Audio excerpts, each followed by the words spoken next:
So, Bill Ransom, Yes, Jim Bodine. let's go have breakfast. The bog is right behind his house. It all used to be that kind of woods that's straight ahead. Now, whose place is this? Here, is this just an empty lot? Yeah, that was a fisherman's house burned down there, and he moved to town. And the lots are for sale, but they're for an outrageous price. And this couple, one by one, they finally died. That place has been empty now for almost a year. There's the bog. I mean, it's nicely kept, actually. It's one of them that's pretty spiffy. Tell me about it. What do you mean by the bog? Cranberries. Oh, okay. And it's got all the way, you know, it's got those dikes with grass on them so that they can control the water level. Okay. And because of the grass, thousands of geese come in there every year and plop down. And so we get to see them come and go. A lot of wildlife back here. The white supremacist clientele. Where are we going? We're going to the Blue Boy. Oh. This used to be Freddie Steele's restaurant, all of it. Freddie Steele was a fighter who was my dad's mentor. And we came down and did some commercial or sport fishing here, and then we'd always visit Freddie. He had all the great fighters on his wall, all signed pictures and stuff. There was never a fight in Freddie Steele's. There's the Blue Boy. Yeah. And of course, you're the only one who calls him the Blue Boy, right? Probably. Give me a 1 minute connection on the Blue Boy. Remember, I had Daryl Sagness, D.D. Sagness in Bowbells, North Dakota, who was a Blue Boy, who had one of those first heart operations. And you had the Blue Boy friend. Right. Philip, my cousin. Philip. Yeah. Yeah. He had this big stitch mark down his chest, and he was always blue even if he didn't get excited about anything, but when he got excited, he got really blue. And he died while we were in high school. He lived that long. But he was quite the attraction to the ladies. And he, when we got to high school, he called himself Chick. You know, he had to be cool. And man, they thought he was something. His color, you know, was different. His attitude was, you know, being close to death all the time. Nothing really got to him, you know. And he loved the ladies. So it was pretty awesome to watch him at work. in the hallway. There'd be 3 or 4 women around him all the time, following him and hugging on him and stuff. So he made the most of that. Wow, that's a beautiful way to enter the Blue Boy restaurant. Yeah. Okay. He was also the state champion rock and roll drummer. Oh God. He made the most of his time. Okay. Corned beef. Corned beef hash. As it should be. And 2 eggs over easy, is that what I'm looking at? That's what it is. And plenty of rye. Okay. Because I'm a rye guy. And you can crab here year-round in the marina. That's a great thing for kids to do. I've been out on the Hula Girl there on the left. Where? That boat. Oh, yeah? Yeah. Fishing? Took Kathy out on it because of, you know, the Hawaiian thing. We caught fish.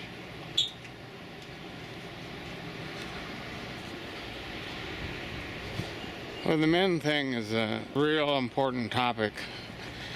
Kevin Miller just sent me a letter Well, I responded to it, but his last letter was about men, and he made the statement. I thought our generation had come further than this, and he's watching Mad Men now. Oh, I haven't seen it. Which I don't know. I hear about it. When I was in high school, I thought I'd want to be a pilot, you know, who brings the big ships in from Port Angeles down in. That's when I got my navigation certification in Sea Scouts. What are the Sea Scouts? Oh, they're explorers. They're officially called Sea Explorers. It's a scouting thing. Boy Scout? Right after Boy Scouts, then you go into Sea Explorers. Now you can do police explorers. You can ride around with cops and learn that. And you can work your way to Eagle Scout through that too. Some of these rocks, these big rocks, and logs like that one, were up in the second story of the viewing tower. When? 2 weeks ago, 2 you weeks said? ago. Yeah. No. During the high moon tide, the supermoon, jetty over there. That's where I fish, is off the bigger jetty. So there's another thing here. There's the jetty cats. You can imagine how many rats there are. Jetty cats. They're wild cats that live in the jetty rocks.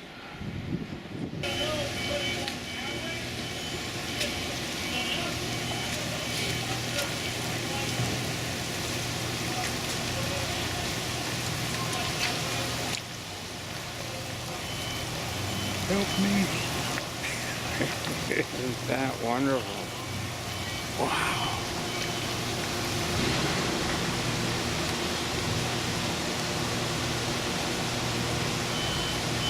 They're nice looking too.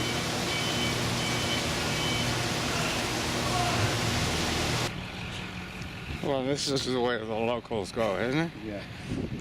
Surprise you now that you're that this is really your home, where you belong, and where you've yeah, it was always going to be sort of temporary. I never said that or anything, but yeah, it was somewhere I thought it.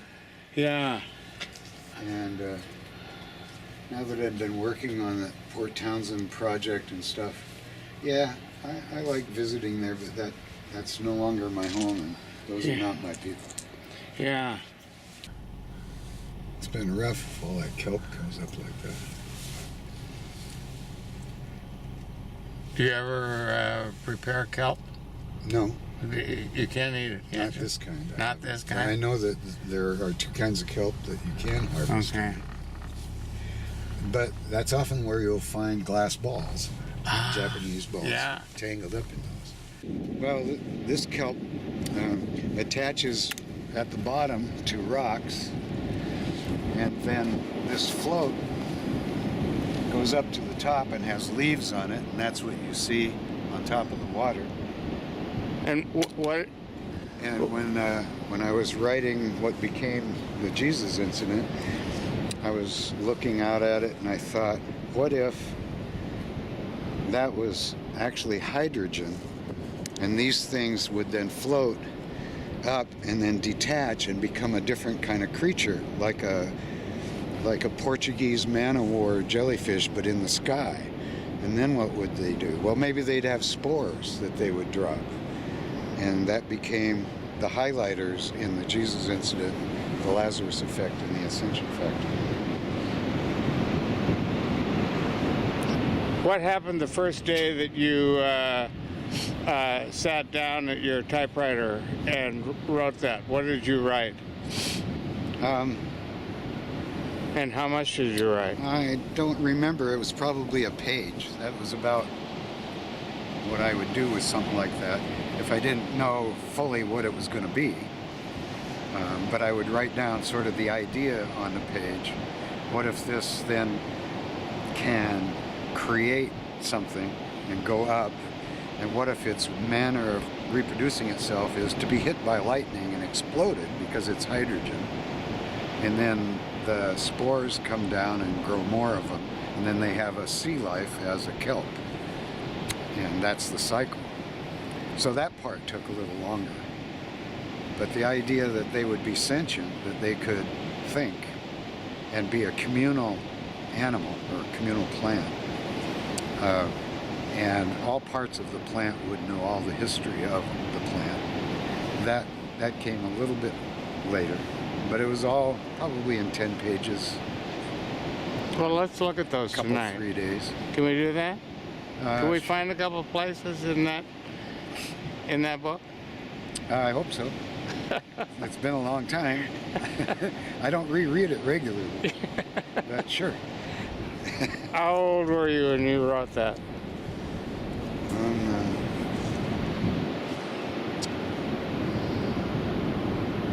Was 1978.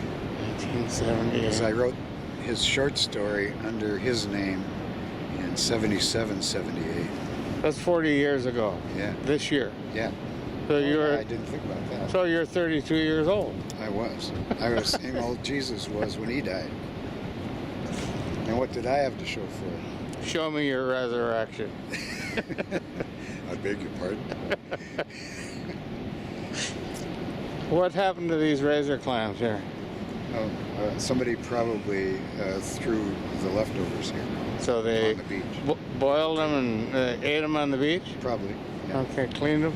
Usually, I've got some in my yard that I'm going to collect and bring down so that they put calcium back. Take a moment of contemplation here. So this anthology was the product of Harlan Ellison. It was his idea. And these are all authors, science fiction authors, that he put a problem to. And 80 pages of data on a fictional star system that had been made up by students at Caltech. And so all of these authors were supposed to read that 80 pages. And I'm proud that our story got the cover.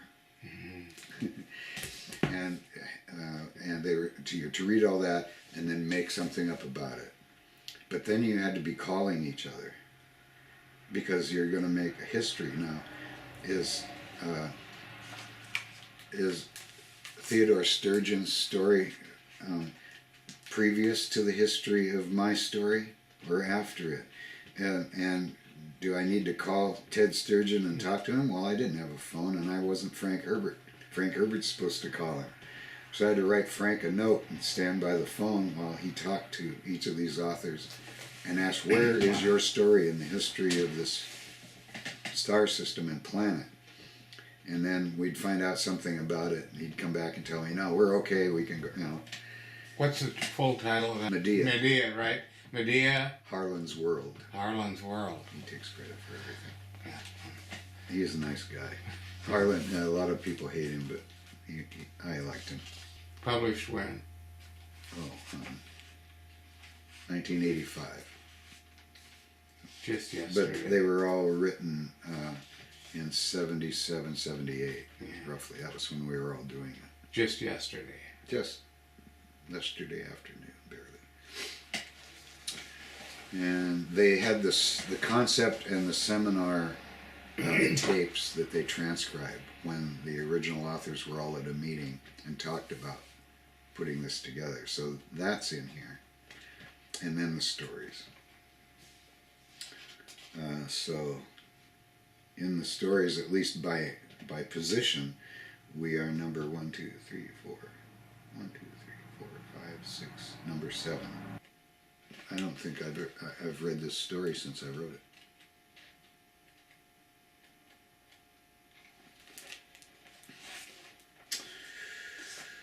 And Frank did have a hand in it. Frank Herbert. Yeah, that is, I handed it to him, and he, I just found, I know something that he wrote here that I didn't write, because he used a term that I would never use. One of the heroes in this is a poet, and one of the female heroes in it is Pacific Islander, only if you recognize the name. It talks about the kelp globes right away, but not what they are or how they got there yet. Here's a line that I liked. Ready? Poets are the mules of the mystical world.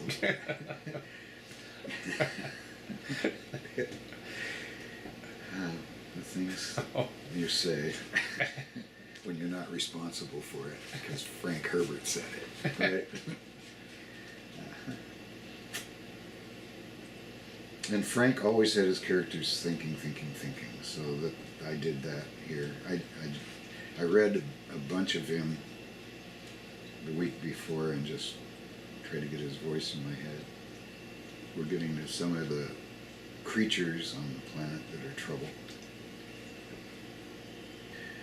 The gas bags, we call them here, airborne globes, fascinated him. They behaved as though directed by a single intelligence, sometimes merely beautiful display, other times they were definitely malevolent, killing, maiming from their explosions. Okay, here we go. The water at its edges curled green and yellow. Between system checks and corrections, Nicky divided his attention now on the kelp-covered sea, now on the helium discrepancy. His machine that he's flying runs on helium. Still 2.9 adjusted. They were operating about 110% efficiency, and he couldn't understand it. Tam, busy with her own duties, tried to divert Nicky. He must not see through the helium discrepancy, not yet. So she spoke quietly. Whatever generates the Bloom's gas bags does so at times of intense solar activity, and we know that somehow they communicate. Root and I, another guy, feel that they possess an extremely complex high-order communication system. Fully sentient, Root said. But their cellular base is vegetable, Nicky said. Would you limit intelligence to animals? Tam asked. Root was scornful. This is a new world, and if there's one unwritten law of the physical, biological, social universe, it's that anything can happen given the conditions and given time probably will happen. They communicate, Tam said. They exhibit social behavior, which has to be based on communications. You've heard their songs. Nicky had thought himself the only human to call the sounds of the globe's songs. He'd listened to the records of those odd sounds, moans, wails, squeaks, and grunts. Shipside people played them briefly for amusement. Lulled by what? Rhythms. He'd often wondered about those sounds. Ancient poets had enjoyed the poetry of many languages, even when they didn't understand the language or its literal world. Song implies singer, he says. Why not capture a few for a short time or study older ones that drift close to the base? Tam darted a quick glance at him. Was he serious?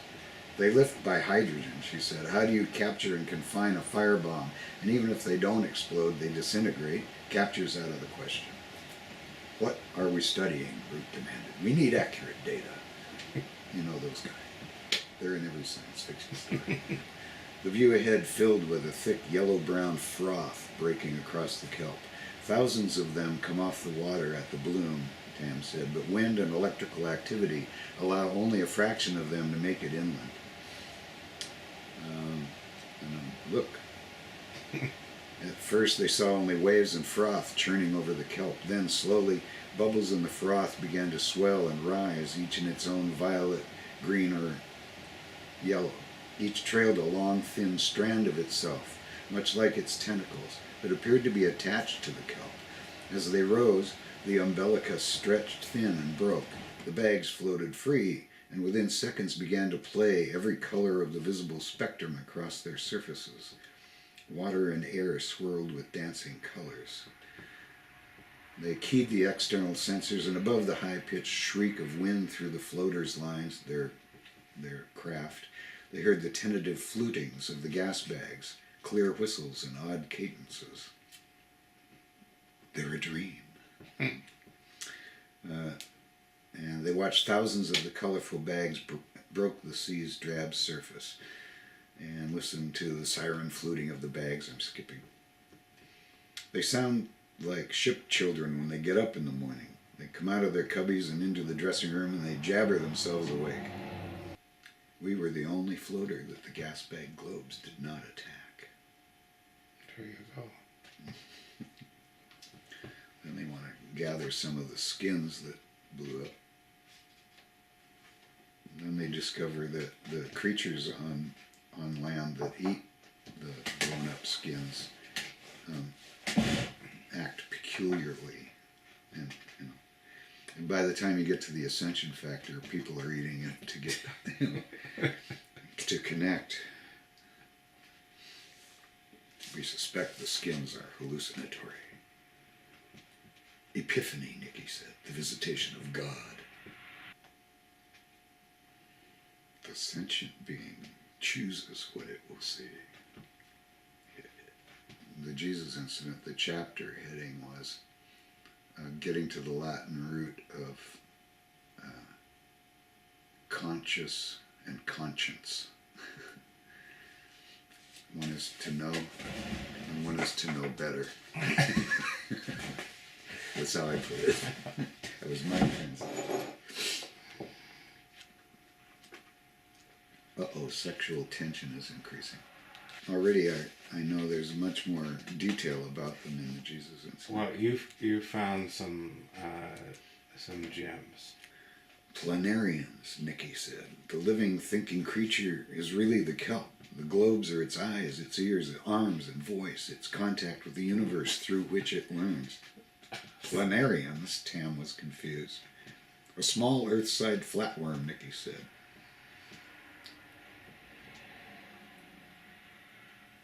I asked the ship about a poem, Food of the Gods, and ship included planarians in the answer. Though primitive, they can be taught to run mazes. They can learn without being taught. They can reproduce whole individuals from a small part. Cut out a middle section and your worm will grow a head and tail. The tail will regenerate a new head and middle. Grind up one that's learned the maze and feed it to a young worm that's never run the maze, and the young one learns the maze with remarkable speed. Grind up this young one and feed it to another. The new one learns the maze even faster. Go through the process again and the new worms learn faster yet. The skins dissolve in water, talking about the gas bags. The sludge, food of the immortal kelp. How long has it been alive and learning? We must be a fascinating diversion. Here's the word trap in the Jesus incident. It's one of my favorite lines in Star Wars. The fish-headed Admiral Akbar. It's a trap! When they try to destroy the Death Star. That's about it. That was great.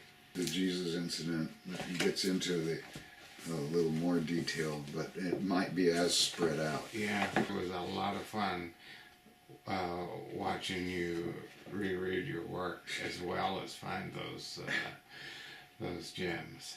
Here they begin calling it electro-kelp, just because. Yeah, and you would like a couple of the characters in here. This is Winslow Ferry. Dr. Winslow Ferry.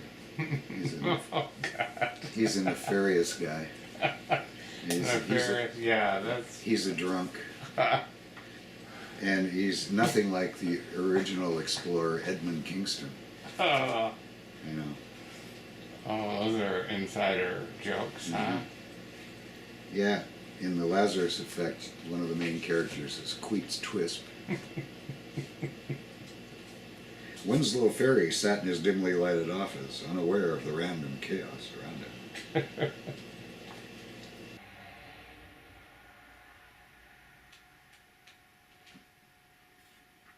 Clones are property, and that's that. And that's from the original Destination Void. Like, this is a whole 2-page preface by Carol Peniel. He does go on in this one. but it's all about Avada in it, but it's quite, what do you call it, rhapsodic, I guess. Yeah, some good memories of this project. I don't think either of us was completely satisfied with it when we sent it off.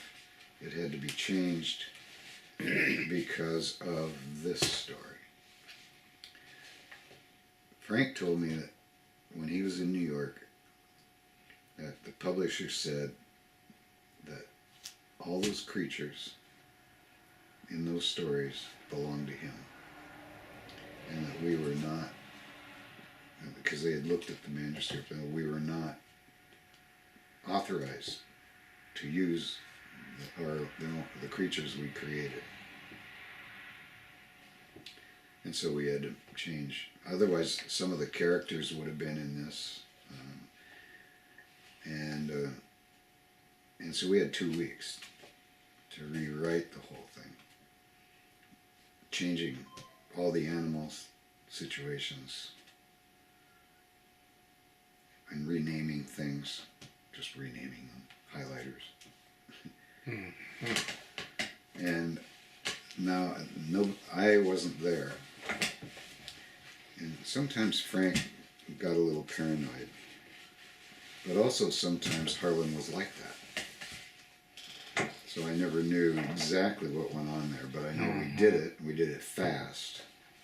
And we were neither of us totally happy with it for that reason. The only other, at that time, co-authored book that I knew of was The Ugly American by William Lederer and Eugene Burdick. I saw that on your bookshelf. You know. And it was supposed to be, it was a Vietnam story during Vietnam. It was actually, they got an advance from Time magazine, and it was a nonfiction book. And when the publisher saw what they wrote about Vietnam, they said, we can't publish this. You make it fiction, and we can publish it. Also, at the time, not know that. we were the only other co-authors of a novel who hadn't taken one name. Really? So this was a first. But Burdick, those guys actually did advance. They were the first. We were the first in science fiction. Wow. So they had to do it, and they did it. And I only knew it because the first writers' conference I ever worked at in '71 was Breadloaf, and Eugene Burdick was there, and he told that story. And he was still quite angry about it because he felt that The nonfiction. yeah, Belonged. That's they felt that now that it's fiction, you can say, well, it's not true, and that was what the publisher wanted. No, we cannot say that this is really what's going on. So that was a good lesson. And they gave us shit for having both names on this. And so they paid 10% of what Frank would have got for it alone. Wow. That was how they punished Frank. It was still more money than I ever got for anything.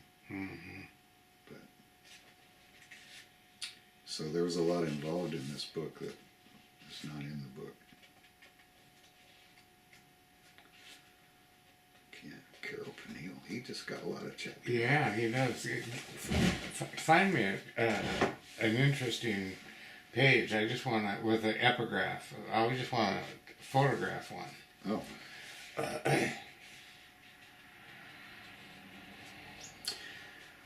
I like this one. It's from Carol Peniel's notebooks. Though a pendulum's arc may vary, its period does not. Each swing requires the same amount of time. Consider the last swing and its infinitesimal arc. That is where we are truly alive, in the last period of the pendulum. Let me see that page. Frank was science self-educated. He read voraciously in the sciences, and he associated with scientists as much as possible. And his science in his science fiction, he tried to make not what he called rubber science in other science fiction. And I always appreciated that. If you're going to fake it as real as you possibly can.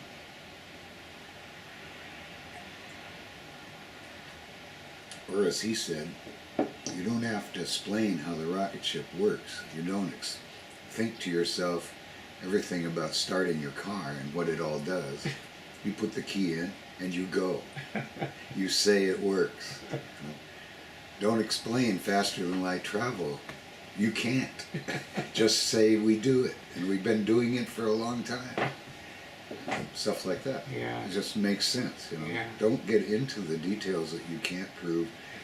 And the real scientists will like your story. Real scientists don't like rubber science in science fiction. They hate it.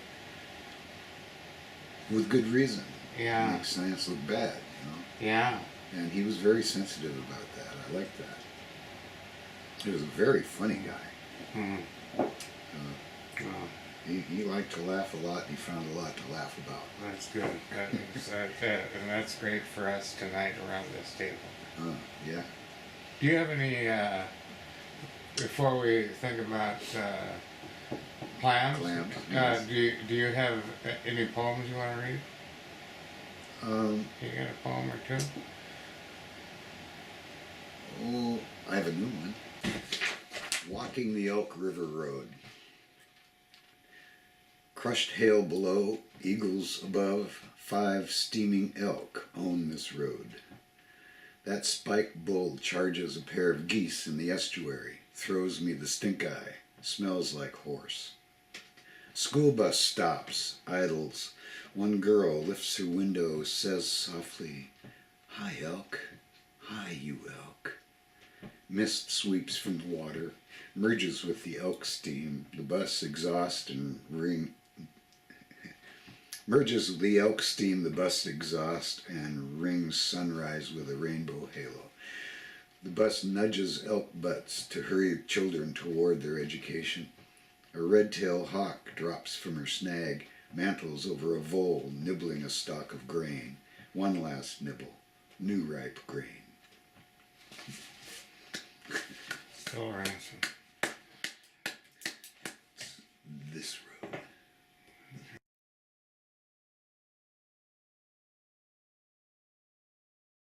Postcard to Bill, Cochise, Geronimo, Philip, and God from High Camp, White Pass. Breezy and frozen rain with fog at 6,000 feet. That was sea level at your place, right? The ocean. Walking the beach, listening to you talk. Seaweed, kelp, 30-foot waves spilling from waders. Wet grebe under your arm. My Bill Ransom.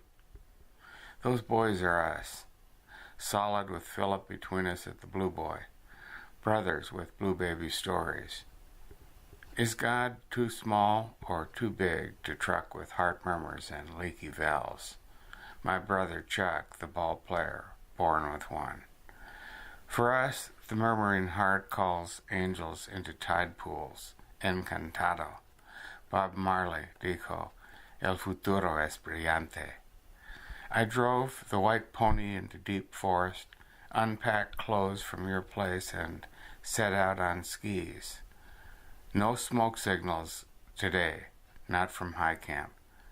No flashing mirrors signifying. Rereading Ransom. Eating an orange. Love, Jim. February, March 2018.